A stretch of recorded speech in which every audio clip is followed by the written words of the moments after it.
Hey guys, Yankee here, and today I'm going to be giving my thoughts on The Flash, Wally West Returns. This is like volume 16, I think, in this current line of Flash trades. I think it's starting with the Rebirth series, going up until uh, a couple trades after this, because they just relaunched it again. Um, Alright, before we talk about the book, let's talk about why I got it, why I was interested in this. I'm not a big Flash fan. Um, I watched the first season of the CW show back when it came out almost a decade ago. I watched Young Justice, and that's basically all the experience with Wally West I have. I never watched the Justice League cartoons much or anything like that. So the reason I picked this up is because uh, recently, I think the trade already came out, but it was like a year ago that the miniseries came out. A Stargirl miniseries happened. I am very interested in Stargirl. I've been interested in Stargirl and sort of JSA stuff since Smallville. There was a two-part episode in that back in like 2010 or 2009, where Stargirl is like a main character in that, and that was my first experience with her and the concept of the Justice Society. And so I've been interested in Stargirl since then. I watched the live action show from a couple years ago and liked it a lot. So I was interested in that Stargirl miniseries. I haven't read it yet. I still got to get the trade, but I'm going to get it soon. And spinning out of the events of that, we have a new Jay Garrick Flash miniseries written by Jeremy Adams, who wrote the Wally West stuff in the most recent Flash ongoing. And that's why I picked this up. I'm interested in that miniseries. I knew he had written The Flash before. I knew that his run on The Flash was well liked. Um, and also, I know like a lot of the Flash characters make an appearance, so I figured there might be some references to it in that Jay Garrick book. So I decided to pick this up, give it a try, right? If I don't like Jeremy Adams' writing, well, then I'll just skip that miniseries, right? So that's why I picked this up. Now let's talk about the actual contents of this book. Right on the cover, The Flash, Wally West Returns. This is, I think, the first issue of Jeremy Adams' run that they used for the cover of this trade. This is like over halfway through the book. There's like 10 issues in this book. The first 4 or 5 are by this guy, Kevin Shinnick, who I'm not familiar with. I'm not really familiar with Jeremy Adams. Outside of this, this is the first thing I've read from him, too. But and then there's an event tie-in, and then the Jeremy Adams stuff. So I don't know if Kevin Shinnick was the previous Flash writer, because that 4 or 5 issue arc at the start of this book feels like filler. It feels like fluff, right? It doesn't feel like the end of a run. It feels like the previous run ended and DC hadn't found somebody to take over, so they just brought somebody in to write something really quick for them.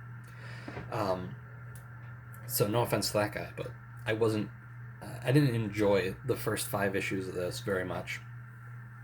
The event tie-in was uh, basically incomprehensible. Didn't really know what was going on surrounding it very much. And then the Wally West stuff is why I'm here. So I'm going to talk about like each part of that, right? So let's start with the 4 or 5 issue arc at the start, starring Barry Allen by Kevin Shinnick. It is about Barry Allen and I think it was the Alchemist. Um, but the first issue was about Barry Allen and I forget who it was. It was like the Trickster or something like that. I don't remember. But basically, the first issue feels kind of separate from that arc, even though it is sort of relevant. It's about like an origin story for the ring Barry Allen uses to like store his suit, and it gives an explanation of like this element that Barry either invented or discovered. I don't know if you invent elements or you discover them. So I'll say discovered for this video. So a special element that Barry discovered that helps him helps make the ring do what it does, right? To store a whole superhero suit in it. I don't remember what the element is called or sort of how it works, but it's important to the story. So that first issue is basically just putting things in motion. I don't think the Alchemist even shows up in it. Just this other villain, and then later on, like something that you think is sort of inconsequential, just a little moment ends up coming back in a big way. So there's a scene where this first villain, whose name I don't remember, um, puts like goggles or like binoculars or something up to Barry Allen's face, and you think it's just him showing him something. But later on, we learn that no, he actually put little tiny cameras on Barry Allen's eyes that the alchemist then used to learn about this element and use it to, like, infuse himself with the Philosopher's Stone. Um, so yeah, that's the gist of that arc. It's just Barry versus the Alchemist after like the first issue. I'll be honest, I don't remember much else about what happened. There's a few moments where Barry interacts with Iris, and I don't know, just none of it really stuck with me. It felt very filler, like we're just buying time. So I didn't care for that so much. The next little bit we're going to talk about is that, what is it, Endless Winter tie-in. I don't really know what Endless Winter is. They gave us like a little, like a preview or like a recap where essentially the Fortress of Solitude sunk into the earth and somehow caused snow monsters or something, and then the whole world is now just winter. Um, so that's the gist of that. And then the actual Flash part of this issue has Flash running around in the snow, getting cold and like falling unconscious, and then Black Adam, who just like runs his own country apparently. I'm not very familiar with Black Adam either. Picks him up, brings him into his castle, and like keeps him warm, and then that's it. And that's the whole issue. Um, I don't know anything about Endless Winter. All I can tell from this, or like what I assume from this, is that it was probably setting up the Bendis Justice League, because I know Black Adam's on that team, but also Wonder Woman's mother. What is it? Hippolyta? I don't remember. She also briefly showed up in like a flashback in that little preview. So I assume that this event was basically leading to that incarnation of the Justice League. I don't know. This the tie-in issue really didn't give me a whole lot of context, and it didn't really stick with me, and I don't know why it's in this book. But yeah, so that's the first half of this. The last, what is it, 5 or 6 issues here are the actual Wally West Flash stuff. So again, I don't know much about Wally West. I don't know much about the Flash. I keep sort of up to date on what's happening with DC. So I know up until this point, like I know at Rebirth, the Rebirth one shot that sort of started off that era of DC was, hey, Wally West, who got erased during New 52, he's back, and a whole bunch of stuff from pre-Flashpoint is coming back too. So I know that happened, and then I know an event happened where Wally West killed people, and then he was like a villain or something for a while. That's about all I know. And so this Jeremy Adams Wally West stuff starts with Wally West basically like, all right, everything has been going terribly. I am just going to quit. I have a wife. I have kids. I'm giving it up. I don't want to be the Flash. And then Barry says, all right, we'll run in the Speed Force and I'll cut off your connection to it, and then you will be just normal. You won't have Flash powers anymore. And then Wally West gets sucked away, and he's being transported, his consciousness is being transported into the bodies of other speedsters connected to the Speed Force. And so each issue sort of has Wally jumping to another person's body and doing like a story in a different era. So the first issue, we go back to dinosaur times, where we see like a caveman that can, use the Speed Force and run really fast. And we have to fight like a dinosaur that gets infected with the Speed Force. And that's silly and fun. And like right away, I'm enjoying Wally as a character a lot. He's, again, silly and fun. There's a scene where he sees a dinosaur and then like slides down it like the Flintstones. And so right away, I'm very much endeared to this character, and I'm having fun.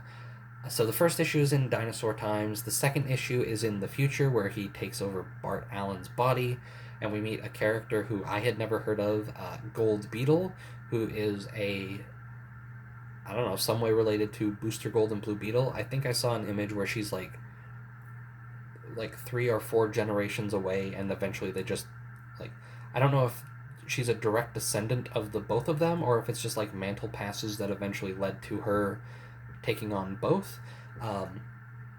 But she was interesting, and I'd like to see more of her, um, mainly because I've been on like a Blue Beetle Booster Gold kick lately, and I've been trying to get more of them. So knowing that eventually they share either a direct descendant or like just the title gets passed down to her. I'm interested in her. And then after we mess around in the future, we go to World War II times where he takes over Jay Garrick, and we have him and I think the Ray going to take on Hitler, who found a a powerful spear, and so we're just jumping through time a lot. And then our final place that we jump in time is related to that event where Wally West ends up killing people, and it's not purposeful. Apparently, it is a the Speed Force just went out of control, and he killed like 10 people who I'm not familiar with except for Red Arrow. And we get like a moment where I forget exactly what it was. Like time freezes, and Wally is just talking with Roy, and Wally's like, "No, I can. I gotta think. I gotta try and fix this. I can take it all back." And Roy's like, "Oh, I don't. It's the future's the future. We're gonna die here. Well, let's do it." And then they die, and the end of this is basically Wally being like, "All right, I'll still be the Flash." Roy, despite me killing him, um, gave me the okay to continue, and I'm gonna do that. So this whole arc, while it was a lot of fun, it very much felt like it was leading up to that moment to just sort of get past some troubling things for Wally, right? Like, I don't know anybody that talks highly of what has happened to Wally after he came back after Rebirth. So this whole like 5 or 6 issues, while it was fun, I feel like it was entirely leading up to, well, it had to lead up to him accepting like he is the Flash and keeping his powers and stuff, but it felt very much like a cleanup. Like, okay, we have to clean this up a little bit. It's a bit of a mess. Let's try and fix things right now, and then we can carry on. I liked it a lot. I'm definitely going to pick up the next.